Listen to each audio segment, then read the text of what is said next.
Study IQ IAS, आपका selection हमारा mission. नमस्कार दोस्तों, स्टडी IQ देख रहे हैं आप और मैं हूं वरुण जौहरी। जय हिंद, जय भारत। भारत की खुफिया agency research and analysis wing RANW के चीफ बनाए गए हैं IPS ऑफिसर पराग जैन साहब।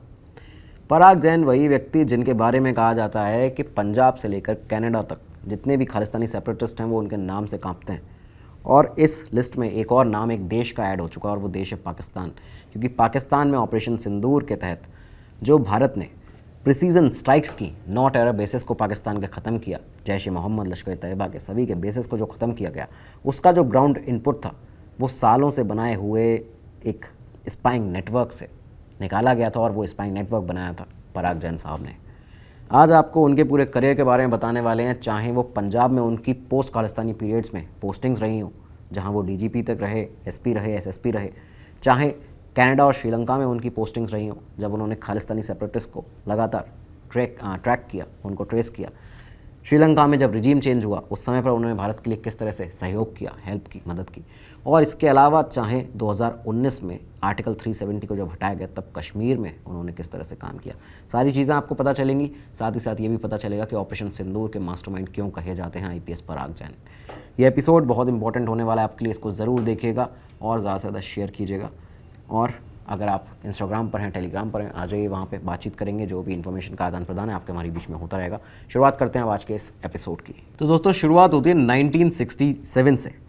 1 जनवरी 1967 को पराग जैन जी का जन्म हुआ उत्तर प्रदेश के मुजफ्फरनगर के पास एक गाँव है नावला, वहाँ पर। उनके जो पिता थे, उनके जन्म के बाद में देखा यह गया कि पिता जो थे वीरेंद्र जैन जी, उस समय भारत सरकार में मिनिस्ट्री ऑफ होम में कार्यरत थे, वहाँ पर इंजीनियर थे। पराग जैन जी के जन्म के बाद में उनको IIT कानपुर में नियुक्त किया गया था और इसी के तहत ये जो पूरा परिवार था ये मुजफ्फरनगर के नावला गांव से पहुंच जाते हैं ये कानपुर में रहना शुरू हुए। और पराग जैन जी की जो पढ़ाई थी वो भी कानपुर में ही, जो इनिशियल एजुकेशन थी वो शुरुआत उसकी हो जाती है। 12वीं क्लास के बाद, इस समय तक बचपन में बताया जाता है चेस खेलने का बहुत ज़्यादा शौक था। जब बड़े हुए तो टेनिस खेलने का बहुत ज़्यादा शौक हुआ। स्कूली पढ़ाई के बाद में दिल्ली यूनिवर्सिटी में सेंट स्टीफन कॉलेज में एडमिशन ले लेते हैं और बैचलर अपनी यहाँ से करना शुरू करते हैं इतिहास में, हिस्ट्री में। पहले बैचलर की इतिहास में, उसके बाद MA किया हिस्ट्री के अंदर। इसी दौरान उन्होंने सोशल वर्क्स भी किए कई सारे। दिल्ली के अंदर उन्होंने जो ओल्ड एज होम्स हैं, कॉलेज के दौरान वो अपने इन जगह पर जाते थे, वहाँ पर सोशल सर्विस करते थे, सोशल वर्क करते थे। बचपन से ही माता पिता का एक सपना था, माता पिता चाहते थे कि सिविल सर्विसेज में जाएँ पराग जैन। और ख़ासकर ये भी देखा गया कि स्पेसिफिकली प्रिपरेशन के दौरान, जब उनकी प्रिपरेशन उन्होंने स्टार्ट की, और बचपन से खुद पराग जैन भी ये चाहते थे कि वो एक IPS ऑफिसर बने। जब भी आप जो स्टूडेंट्स हैं, जो कैंडिडेट्स हैं, जब एक जिक्र आता है ऑप्शन सेलेक्ट करने का कि IAS बनना है, IPS बनना है, काफ़ी सारे लोग IAS कहते हैं, लेकिन पराग जैन जी का स्पेसिफिकली पर्टिकुलरली ये था कि वो IPS बनना चाहते थे। जो यूनिफॉर्म सर्विस है उसको बहुत पसंद करते थे, उसका शौक़ भी था। तो ये चीज़ जो थी वो आगे जाके सही साबित होने वाली थी उनकी ज़िंदगी में। खैर, पराग जैन जी की जो फैमिली थी उसमें एक IPS ऑफिसर हुआ करते थे। उसमें एक IPS ऑफिसर थे जो कि उस समय पर, जब वो स्कूल में थे पराग जैन, तब DGP कानपुर थे। उनसे बहुत ज़्यादा मोटिवेट हुआ करते थे पराग जैन बचपन से उनको, क्योंकि देखते थे, घर में बातचीत होती थी कि देखिए कितना अच्छा ओहदा है, प्लस कितने अच्छे सर्व कर पा रहे हैं देश को, नेशन को। तो इन चीज़ों से बहुत ज़्यादा मोटिवेट होते थे। तो हमेशा से सोच के तो ये रखा ही था कि आगे जाके सिविल सर्विसेज में जाएंगे। जब कॉलेज के टाइम पे अपने MA कर रहे थे इतिहास में DU से, सेंट स्टीफन कॉलेज से, तब भी ये दिमाग में कहीं ना कहीं था, जहन में था कि अब प्रिपरेशन करनी शुरू कर देनी है UPSC की। इसके अलावा जब वो कॉलेज में थे तो इस समय पर वेद मारवा जी जो थे, जो उस समय पर दिल्ली के पुलिस कमिश्नर थे, वो भी उनके कॉलेज में आए थे पराग जैन जी के, सेंट स्टीफन में।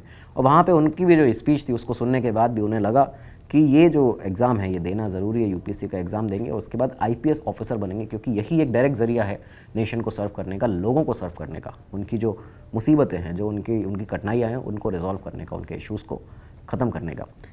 तो यहाँ से UPSC का एग्ज़ाम दिया कॉलेज के बाद, और इसके बाद आप ये देखिए कि जो चाहा था वही मिला। IPS में सिलेक्शन हो जाता है। IPS में सिलेक्ट हुए, पंजाब कैडर मिला। अब IPS पराग जैन बन चुके थे। इसके बाद इनकी शादी भी हुई। शादी जो हुई, उनकी जो वाइफ थी वो भी इस समय IAS अधिकारी हैं, बताया जाता पंजाब कैडर में ही IAS अधिकारी हैं। तो खैर, अब IPS की जो पोस्टिंग थी इसकी शुरुआत होती है 25 दिसंबर 1989 से। दोस्तों, ये वो समय था जब पंजाब में, आप सभी जानते होंगे, पोस्ट खालिस्तानी जो पीरियड था, जो एक बहुत ज़्यादा तनाव का, टेंशन का माहौल रहा था। 83-84 से लेकर इंदिरा गांधी के बीच में हत्या हुई, उसके बाद में तमाम सारे हाईजैकिंग जो थी वो खालिस्तानी सेपरेटिस्ट ने की इंडियन विमानों की। इसके बाद जो खालिस्तानी एक टेंशन था वो पूरे देश भर में देखा जा रहा था, और इसी टेंशन के दौरान पाकिस्तानी ये जो पंजाब में खालिस्तानी टेररिज्म था, इसी के दौरान इनकी पोस्टिंग होती है पंजाब के अंदर। पंजाब कैडर उन्हें मिला था। 1993 में एसपी बनते हैं पटियाला के। उसके बाद इस समय भी उन्होंने ऑपरेशनल जो पुलिसिंग ऑपरेशंस होते हैं उसमें काफ़ी अपना अहम रोल अदा किया। उसके बाद पंजाब में कई अलग अलग डिस्ट्रिक्ट में जो मेनली सेंसिटिव जगह थी वहाँ पे पोस्टिंग्स पर रहे, जिनमें भटिंडा में रहे, मानसा में रहे, होशियारपुर में रहे, एसएसपी रहे चंडीगढ़ के।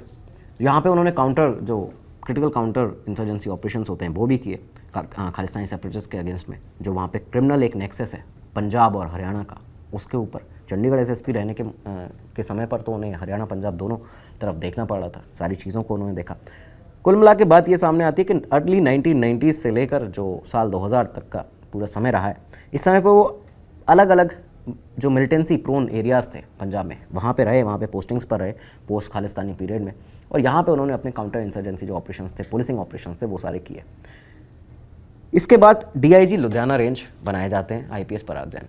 डीआईजी लुधियाना रेंज रहे। अब ये जो लुधियाना रेंज है आप सभी जानते होंगे कि स्ट्रैटेजिकली सेंसिटिव जोन माना जाता है पंजाब के अंदर, क्योंकि जो फुटप्रिंट्स हैं, हिस्टोरिकल फुटप्रिंट्स इंसर्जेंसी के, वो यहाँ पे देखे जाते हैं। इसके साथ ही सेंसिटिव जोन पंजाब के अंदर इसको माना जाता है, क्योंकि क्रॉस बॉर्डर इन्फिल्ट्रेशन जो है वो भी लगातार यहाँ पे देखा गया, उसका भी थ्रेट, उसका एक जो चैलेंज है वो यहाँ पे हमेशा सामने रहता है। इन सभी चीज़ों से उभरते हुए, इन सभी चीज़ों को ख़त्म करते हुए पराग जैन आगे बढ़ते हैं। 2008 में उनको प्रमोट किया जाता है, आईजी बनाया जाता है, इंस्पेक्टर जनरल बनते हैं कंप्यूटर एंड टेलीकम्युनिकेशंस के। और फाइनली उनकी सर्विस को देखते हुए साल 2005 जब आया, उस समय पे उन्हें प्रेसिडेंट्स पुलिस मेडल से सम्मानित किया जाता है। उनके मेटोरियस पूरे सर्विस को देखते हुए, अभी तक के पुलिस रिकॉर्ड को देखते हुए 2005 में उन्हें प्रेसिडेंट से अवार्ड मिलता है, सम्मानित किया जाता है, पुलिस मेडल मिलता है। खैर ये सारी चीज़ें लगातार यहाँ पर चल रही थी, लेकिन अब कहीं ना कहीं भारत की खुफिया विभाग की नज़र भी आईपीएस पराग जैन पर पड़ने लगी थी। वो ये समझ चुके थे कि ये ऑफिसर हैं जो आगे जाके हमारे इंटेलिजेंस इनपुट जो है, भारत की जो खुफिया तंत्र है, उसको मजबूत कर सकते हैं। आईपीएस पराग जैन को इसके बाद इंडियन मिशंस पर भेजा गया अब्रॉड। वो कनाडा गए, श्रीलंका गए। कनाडा में उनको भेजा जाता है 2015 में। 2015 में काउंसलर ऑफ कम्युनिटी अफेयर्स के पोजीशन पर Indian high commission Canada Ottawa में जो है वहाँ पे उन्हें भेजा गया, वो वहाँ पे रहे। कनाडा में उन्होंने जितनी भी खालिस्तानी टेरर एक्टिविटीज़ थी, आप ये समय देखिए 2015 से 2018 के बीच का समय, इस समय पर सबसे ज़्यादा जो खालिस्तानी प्रो खालिस्तानी एक एक्टिविस्ट जो थे, जिसमें हरदीप सिंह निज्जर, गुरपतवंत सिंह पन्नू, ये सारे जो इनकी एक्टिविटीज़ थी उनका राइज़ देखा गया था, सडन एक राइज़ आया था इसमें, और कई सारे इंसिडेंट्स भी इसी समय पर हो रहे थे। यही वो टाइम था जब यहाँ पे भेजा जाता है आईपीएस पराग जैन साहब को।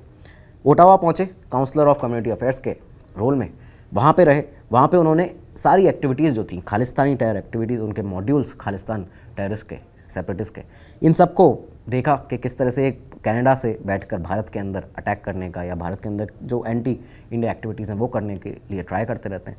इन सारे मॉड्यूल्स को देखने के बाद में ये भी बताया जाता है कि उन्होंने पूरे जब खालिस्तानी इकोसिस्टम को इसको देखा, उन्होंने यहाँ पे दिल्ली में लगातार ये वार्निंग्स दी थी। उन्होंने बताया था कि ये जो है ये कुछ डेंजरस हो सकता है, ये खतरनाक साबित हो सकता है भारत के लिए।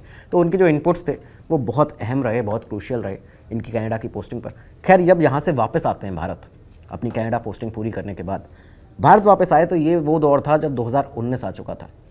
और 2019 आप सभी जानते हैं, abrogation of article 370, Jammu Kashmir से आर्टिकल 370 को हटाया गया।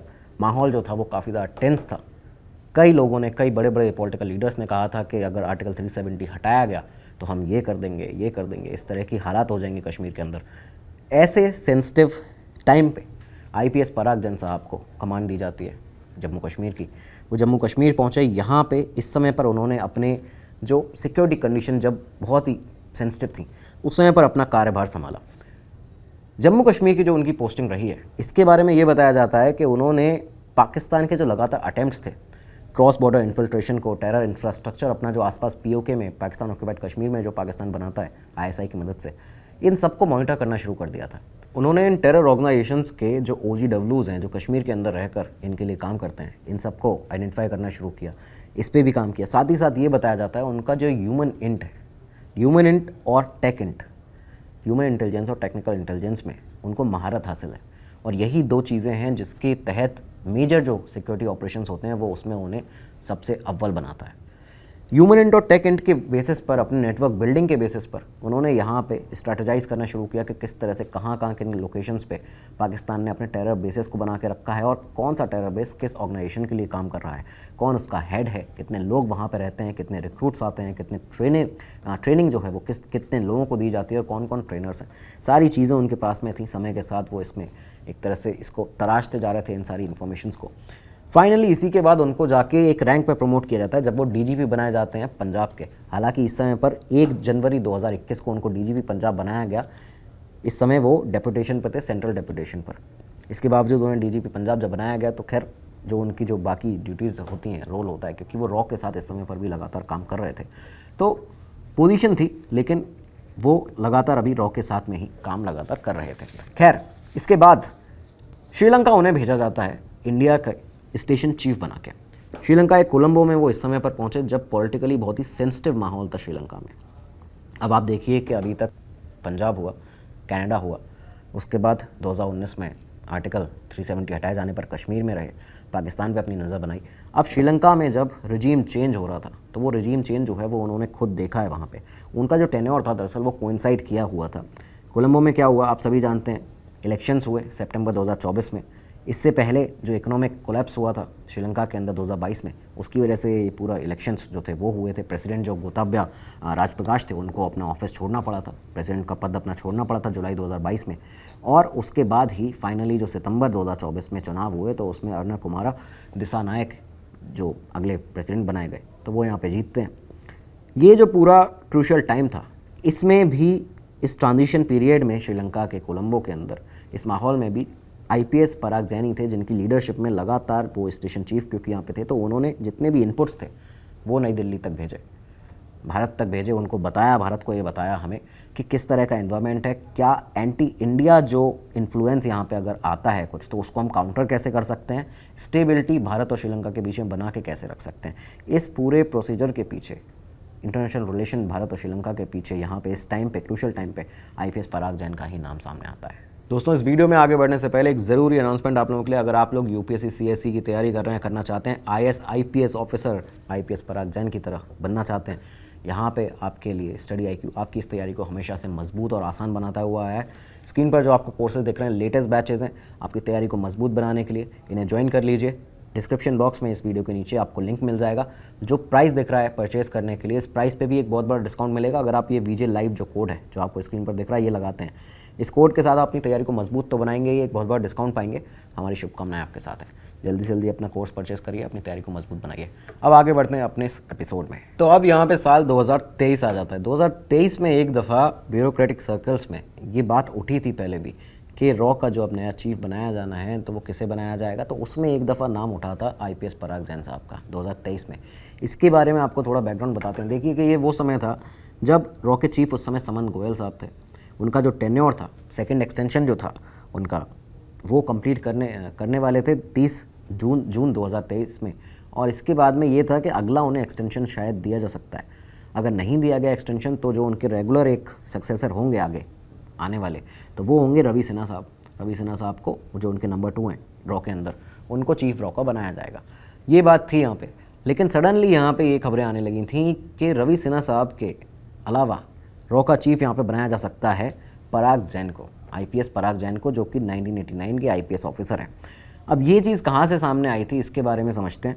बताया ये गया कि रेगुलर सक्सेसर तो जो थे वो रवि सिन्हा साहब थे, समन गोयल जी के, लेकिन यहाँ पे आईपीएस पराग जैन का नाम इस तरह सामने आया था कि जो उस समय का प्रेजेंट सिक्योरिटी लैंडस्केप था, जब हम ये देख रहे थे अलग अलग चैलेंजेस अलग अलग फ्रंट पे भारत के सामने खड़े थे, जो हम ये देख रहे थे कि पाकिस्तान के जो अटैम्प्ट हैं लगातार पंजाब को डिस्टर्ब करके खालिस्तानी जो एक सेपरेटिज्म है उसको रिवाइव करने का लगातार हो रहा है, चल रहा है, ये सारी चीज़ें जो थी, खासकर कश्मीर और पाकिस्तान का जो इशू था, ये जो सारी चीज़ें थी ये कहीं ना कहीं फेवर में गई आईपीएस पराग जैन साहब के। और इसी वजह से ये जो डिमांड थी ये उठ रही थी कि उन्हें रॉ का चीफ बनाया जाए। लेकिन यहाँ पे एक और चीज़ थी जिसकी वजह से ये खबरें सामने आ रही थी, वो ये थी कि हाल ही में ये देखा गया था उस समय पर एक सिमिलर केस पिछले ही साल यानी 2022 में, जब इंटेलिजेंस ब्यूरो के जो डायरेक्टर थे एएस रंजन साहब का नाम आगे था इंटेलिजेंस ब्यूरो का आईबी का डायरेक्टर बनाने के लिए। लेकिन सडनली नेक्स्ट डायरेक्टर आईबी का बना दिया जाता है तपन डेका जी को। तपन डेका जो थे उन्हें एंड मोमेंट पर डायरेक्टर बनाया गया आईबी का। और इसके बारे में ये बताया गया था कि उस समय का जो सिक्योरिटी टेरेन था, जो फैक्टर्स थे, एस्पेक्ट थे, उनको देखते हुए, प्रेजेंट सिनेरियो को देखते हुए कि लगातार जो टारगेट किलिंग्स थी वो बड़ी थी, वो हो रही थी। इसके अलावा जो तपन डेका जी का काउंटर टेररिज्म में जो स्पेशलिस्ट वो माने जाते हैं, तो उसकी वजह से उनका जम्मू कश्मीर में एक हाई एक्सपीरियंस है, जो वाइड रेंजिंग एक्सपीरियंस है, वो उन्हें फेवर करा उसने, और वो आईबी के अगले डायरेक्टर बनाए गए जो रेगुलर सक्सेसर थे उनके अलावा। तो यही चीज़ यहाँ पे रॉ में लगाई जा रही थी और उसी के तहत एक खबरें सामने आ रही थी ब्यूरोक्रेटिक सर्कल्स से कि कहीं 2023 में ही आईबी का ये रॉ का चीफ बना दिया जाएगा आईपीएस पराग जैन साहब को। खैर ये नहीं हुआ। इसके बाद रवि सिन्हा जी जो थे उन्हें रॉ का चीफ बनाया गया। इस समय पर जो आईपीएस पराग जैन थे वो रॉ के रिसर्च एनालिसिस विंग के एविएशन रिसर्च सेंटर एआरसी को, एक एलीट विंग जो कि एरियल सर्विलांस के अंदर बहुत ही बड़ा शानदार काम करती है, एआरसी के हेड थे। आईपीएस पराग जैन को इस समय एआरसी का हेड बना दिया गया था। उनको नंबर 3 माना जाता था इस समय पर रॉ में। एआरसी के हेड थे signal intelligence, imaginary intelligence, photo intelligence, border monitoring, इन सब में महारत उन्हें हासिल हो चुकी थी और इन सबको वो कमांड यहाँ पे कर रहे थे एआरसी के अंदर। लगातार ये सारी चीज़ें चल रही थी और ये बताया जाता है कि इस समय पर वो इस रिस्पॉन्सिबिलिटी के अलावा, इस जिम्मेदारी के अलावा पाकिस्तान डेस्क पर भी लगातार काम कर रहे थे, क्योंकि जो वो एक नेटवर्क बिल्ड कर रहे थे अपना, जब उनकी नज़र थी पाकिस्तान के सारे 9 टेरर ट्रेनिंग कैंप्स पर, और उसके अलावा भी जो बाकी 16 हैं या 17 हैं उनके ऊपर भी उनकी नज़र अभी भी बनी हुई है। ये जो टेरर ट्रेनिंग बेसिस थे इनके ऊपर उनकी नज़र थी। पाकिस्तान डेस्क पर काम कर रहे थे, personal management, administration management raw के अंदर जो है उस पर भी उसकी निगरानी कर रहे थे। लेकिन सडनली ये जो साल था, अब ये 2025 आया, अप्रैल का महीना आया और तारीख थी 22 अप्रैल। ये वो तारीख थी, ये वो महीना और वो साल था जब पहलगाम अटैक होता है। अब तक आईपीएस पराग जैन साहब एआरसी के चीफ थे, हेड थे, उसको हेड कर रहे थे। ऑपरेशन जो सिंदूर है इसका जो एक शुरुआत है वो यहीं से हो गई। पहलगाम का अटैक हुआ और इसके बाद ये जो ऑपरेशन था इसको प्लान किया गया। सीधा देखा गया कि किसके पास में जो सबसे ज़्यादा इनपुट्स हैं वो हैं इस समय, जो ग्राउंड इंटेलिजेंस नेटवर्क है वो किसका स्ट्रॉन्ग है। सामने नाम आया आईपीएस पराग जैन साहब का, और उसके बाद उनकी ऑपरेशनल डेप्थ को देखते हुए, उनकी लीडरशिप को देखते हुए उन्हें यहाँ पे कमांड आगे दी गई। बताया ये जाता है कि ऑपरेशन सिंदूर में जो प्लानिंग है, जो इंटेलिजेंस इनपुट्स हैं, वो सारे गैदर करना, टारगेट करना उन 9 टेररिस्ट ट्रेनिंग कैंप को पाकिस्तान के, उनको स्पेसिफिकली चुनना पहली बात। दूसरी चीज़ एयरफोर्स को एग्जैक्ट लोकेशन देना कि यहाँ पे एग्जैक्टली ये जो जैश ए मोहम्मद के, हिजबुल के, लश्कर तैयबा के टेररिस्ट ट्रेनिंग कैंप हैं, इनकी लोकेशन, प्रिसाइज लोकेशन देने के पीछे एक ही नाम था आईपीएस पराग जैन साहब का। और उसके बाद फाइनली 7 मई 2025 को हमने जो ऑपरेशन सिंदूर लॉन्च किया है, पूरी दुनिया में हमने बता दिया कि भारत के ऊपर कोई भी गलत नज़र से देख नहीं सकता, खासकर पाकिस्तान कभी भी नहीं। ये जो मिसाइल्स थी पिन पॉइंटेड इंटेलिजेंस इनपुट्स के साथ में गैदर करने के बाद दी गई थी एक टीम के द्वारा, और उस टीम को लीड कर रहे थे आईपीएस पराग जैन। तो आप समझ सकते हैं कि किस तरह का काम, किस तरह के एक शानदार ऑफिसर हैं। इनका जो कमांड है बताया जाता है ह्यूमन इंट पर, टेक इंट पे बहुत ही शानदार है, और इसी के बेसिस पर जो आर्म फोर्सेस थी उन्होंने ये स्ट्राइक्स की थी लगातार लाइन ऑफ कंट्रोल के अक्रॉस पाकिस्तान में। इंटेलिजेंस इनपुट जो थे, आपने ये देखा होगा कि जब ऑपरेशन सिंदूर हुआ है तो कुछ ही मिनट्स का वो काम था। 9 टेरर ट्रेनिंग कैंप को हमने तबाह कर दिया था, लेकिन वो कुछ मिनट का जो काम था उसके पीछे सालों के नेटवर्क बिल्डिंग, सालों के सोर्स मैनेजमेंट, सालों के पिन पॉइंट टारगेटिंग, जो लोकेशंस हैं उनकी इन्फॉर्मेशन को गैदर करने का काम जो है वो रहा है। ये कई सालों की मेहनत आईपीएस पराग जैन की और बाकी उनकी टीम की, उनके ऑफिसर्स की, जिसके बाद हमने कुछ ही मिनट्स के अंदर पाकिस्तान के 9 टेरर ट्रेनिंग कैंप को ख़त्म कर दिया था। इसी वजह से उनको मास्टरमाइंड कहा जाता है। किसका? ऑपरेशन सिंदूर का। खैर, उनकी रेपुटेशन इसके बाद बनी, और इसके पहले भी इनफैक्ट बन चुकी थी, एक नो नॉनसेंस ऑपरेटर की इंटेलिजेंस कम्युनिटी के अंदर। नो नॉनसेंस ऑपरेटर टेररिज्म को बिल्कुल भी टॉलरेट नहीं करेंगे। इस तरह के एक ऑपरेटर इंटेलिजेंस कम्युनिटी उनको काफ़ी ज़्यादा मानती, उनकी काफ़ी ज़्यादा रिस्पेक्ट थी। और अब ये जो समय था ये आता है जून 2025। जून 2025 ख़त्म होने वाला था। सबको पता था कि ये जो रवि सिन्हा जी का जो रॉ के इस समय चीफ एंड डायरेक्टर हैं, उनका टेन्योर जो है वो अपने अंत पर आ रहा है, अगर उन्हें कोई एक्सटेंशन नहीं दिया जाता है, नहीं मिलता है तो। सिन्हा जी का जो टेन्योर था वो पूरा दरअसल होने ही वाला था, लेकिन इस टाइम के एंड तक भी, जून 2025 के एंड तक मिनिस्ट्री की तरफ से या कहें कि गवर्नमेंट की तरफ से एक चुप्पी साधी गई थी, मतलब कुछ भी बताया नहीं जा रहा था कि अगला रॉ का चीफ कौन होगा। और सडनली एक दिन अचानक से appointments committee of the cabinet, माफ़ कीजिएगा, यहाँ से इनका एक ऑर्डर पास होता है। एक ऑर्डर पास हुआ जिसमें लिखा गया था कि पराग जैन, जो इस समय पर सेकंड सीनियर मोस्ट ऑफिसर हैं रॉ के अंदर, उन्हें नया चीफ RAW का रिसर्च एनालिसिस विंग का बनाया जाता है रवि सिन्हा जी के बाद। करीबन 2 दशक का इंटेलिजेंस कम्युनिटी में एक्सपीरियंस, एजेंसी के अंदर एक्सपीरियंस, एक्सपर्ट माने जाते हैं ह्यूमन इंट के, टेक्निकल इंटेलिजेंस के। IPS पराग जैन को अपॉइंट किया गया 1 जुलाई 2025 को, 2 साल के उनके टेन्योर के लिए, अगर वो आगे एक्सटेंड नहीं होता है तो 2 साल के लिए। तो IPS पराग जैन जी अपना कार्यभार संभाल चुके हैं 1 जुलाई 2025 से। इस समय पर जब उन्होंने अपना पद संभाला है तब भारत के सामने काफ़ी सारे चैलेंजेस हैं। इंडिया के सामने एक्सटर्नल सिक्योरिटी चैलेंजेस जो हैं वो पाकिस्तान की तरफ से भी हैं, चाइना की तरफ से भी हैं, क्रॉस बॉर्डर टेरर फाइनेंसिंग हो गई, ट्रांजिशनल एक्सट्रीमिस्ट नेटवर्क हो गए, इन सभी को काउंटर करना होगा। साथ ही साथ काउंटर करना होगा हर एक एंटी इंडिया एलिमेंट को, जो भी चाहे कनाडा में खालिस्तानी सेपरेटिस्ट हैं, पाकिस्तान में जो लगातार इंसर्जेंसी पाकिस्तान जम्मू कश्मीर में बढ़ाता है वो हो गई। इसके अलावा चाइना की तरफ से जो भी कोवर्ट मिशंस हैं या कुछ भी इस तरह की हरकत की जाती है पाकिस्तान के साथ मिलकर, इन सभी को कहीं ना कहीं काउंटर करना होगा और बखूबी कर भी पाएंगे IPS पराग जैन साहब, क्योंकि उनकी जो एक्सपर्टीज़ रही है, कनाडा में उन्होंने काम किया है, साउथ एशियन अफेयर्स में, जिसकी वजह से उनको नेबरहुड स्पेशलिस्ट कहा जाता है, तो वो बखूबी अपना ये काम बहुत अच्छे से कर पाएंगे।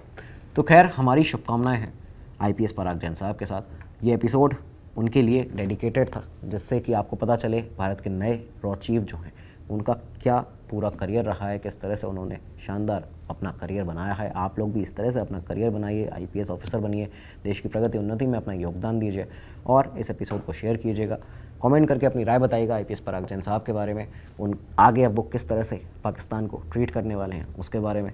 और दोस्तों, इंस्टाग्राम, टेलीग्राम पर कनेक्ट हो जाइए, वहाँ पे हम बातचीत करेंगे, इन्फॉर्मेशन का आदान प्रदान आपके हमारे बीच में चलता रहेगा। टेलीग्राम का जो चैनल है वहाँ पर आपको मिल जाते हैं काफ़ी सारे इंटरेस्टिंग इन्फॉर्मेशन और उसके साथ ही नए वीडियो के नोटिफिकेशंस, तो ज्वाइन कर लीजिए। और इसी के साथ आप मिलेंगे अगले एपिसोड में, तब तक के लिए दीजिए इजाज़त। नमस्कार, धन्यवाद, जय हिंद, जय भारत। स्टडी IQ IAS, आपका सिलेक्शन हमारा मिशन।